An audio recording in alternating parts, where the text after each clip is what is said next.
Pessoal, abrindo o vídeo de hoje mostrando uma reportagem do Lauro Jardim no O Globo, uma mensagem olavista delirante que Bolsonaro repassou em seu grupo de Zap. Então o Bolsonaro, o Bolsonaro pegou, repassou para várias pessoas no Zap dele, tá?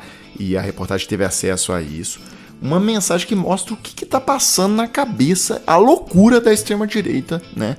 E o que o Bolsonaro tá acreditando, né? Então vou mostrar para vocês aqui. Bolsonaro repassou para alguns grupos de WhatsApp de que participa um texto meio delirante, meio olavista sobre o que seria o contexto da invasão da Ucrânia, que logo no início já adverte: Estados Unidos não é mais uma nação virtuosa. Titulado A Única Verdade e apócrifo, o texto alerta que o comunismo tem outro nome, agora se chama progressismo e seu berço é a Europa.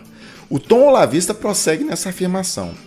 Entre aspas, só existe a Rússia, a China e a Liga Árabe capaz de enfrentar a nova ordem mundial. O Brasil está no radar da nova ordem mundial e de toda a esquerda. 3 ministros do STF e a mídia brasileira, via fraude eleitoral, estão prontos para entregá-lo pela metade do preço que o presidente da Ucrânia entregou ao seu país. E isso espalhou, tá, pessoal?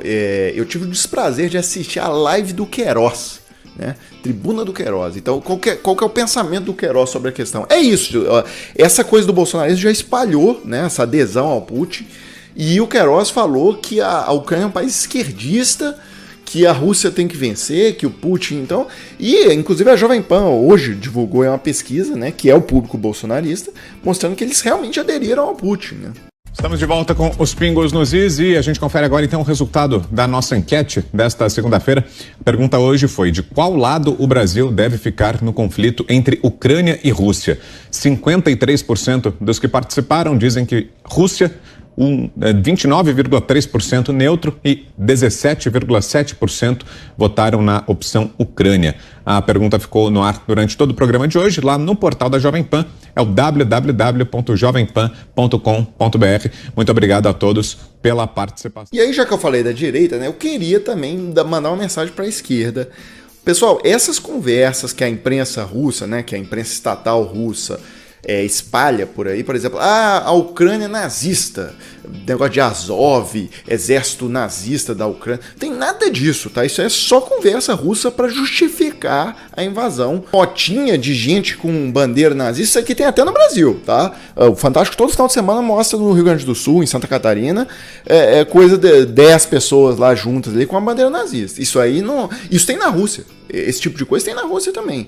Então, o próprio presidente da Ucrânia é judeu. A Rússia ontem bombardeou, né, um local lá histórico para os judeus, né, um local de massacre de judeus na Segunda Guerra Mundial. Então chega até a ser hipócrita, né? Como é que você está desnazificando o país, bombardeando o principal local lá da tradição judaica, tal, de visitação? Uma coisa sem pena nem cabeça, né? Eu já falei, a principal questão aqui não é a OTAN na porta da Rússia, porque já tem outros 3 países que a Rússia já faz fronteira com a OTAN. A questão aqui é a Ucrânia entrar para a União Europeia, dar certo, né? Adotar um modelo social-democrata europeu, crescer, e isso virar uma comparação com a Rússia. Isso vai gerar pressões contra desmoralização para o Putin, né, e interna.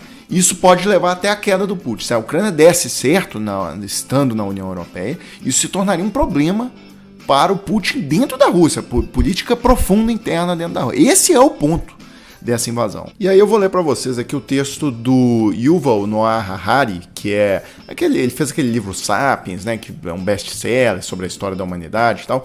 Então vou ler esse pedaço aqui para vocês, porque eu achei bem interessante. Saiu no The Guardian, né, que é o jornal lá ligado à esquerda na Inglaterra, né, ao Labour Party, né, o Partido Trabalhista Britânico. Por que Vladimir Putin já perdeu essa guerra? Com menos de uma semana de guerra, parece cada vez mais provável que Vladimir Putin esteja caminhando para uma derrota histórica. Ele pode ganhar todas as batalhas, mas ainda assim perder a guerra. O sonho de Putin de reconstruir o Império Russo sempre se baseou numa mentira de que a Ucrânia não é uma nação real, que os ucranianos não são um povo real e que os ucranianos anseiam torciam por um governo de Moscou. Isso é uma mentira completa. A Ucrânia é uma nação com mais de 1000 anos de história e Kiev já era uma grande metrópole quando Moscou ainda era uma vila. Putin achava que a dependência europeia do petróleo e do gás russo faria países como a Alemanha hesitarem em impor sanções rígidas. Com base nesses fatos, seu plano era atingir a Ucrânia com força e rapidez, decapitar o governo, estabelecer um regime fantoche, igual é o da Bielorrússia, né? E enfrentar as sanções ocidentais. Mas havia uma grande incógnita no plano de Putin, né? Como os americanos aprenderam no Iraque e os soviéticos aprenderam no Afeganistão, é muito mais fácil conquistar um país do que conservá-lo. Cada tanque russo destruído e cada russo morto aumenta a coragem dos ucranianos de resistir. E cada ucraniano morto aprofunda o ódio dos ucranianos pelos invasores. O ódio é a mais feia das emoções, mas para nações oprimidas o ódio é um tesouro escondido. Enterrado no fundo do coração, pode sustentar a resistência por gerações.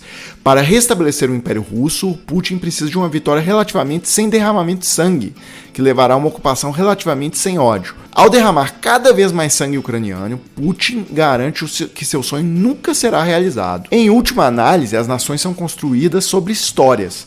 Cada dia que passa acrescenta mais histórias que os ucranianos contarão não apenas nos dias sombrios que virão, mas para as próximas décadas e gerações. O presidente que se recusou a fugir da capital, dizendo que os Estados Unidos precisam enviar munição e não precisa de carona. Os soldados da Ilha das Cobras, que mandaram o navio russo se ferrar. Os civis que tentaram parar os tanques russos sentando-se em seu caminho. Este é o material que as nações são construídas. A longo prazo, essas histórias contam mais do que tanques. O déspota russo deveria saber disso tão bem quanto qualquer um. Quando criança, ele cresceu com uma dieta de histórias sobre as atrocidades alemãs e a bravura russa no cerco de Leningrado. Agora ele está produzindo histórias semelhantes, mas se colocando no papel de Hitler. Então é isso, pessoal. Eu fecho esse vídeo aqui agora e a gente volta mais tarde com mais vídeos para a página.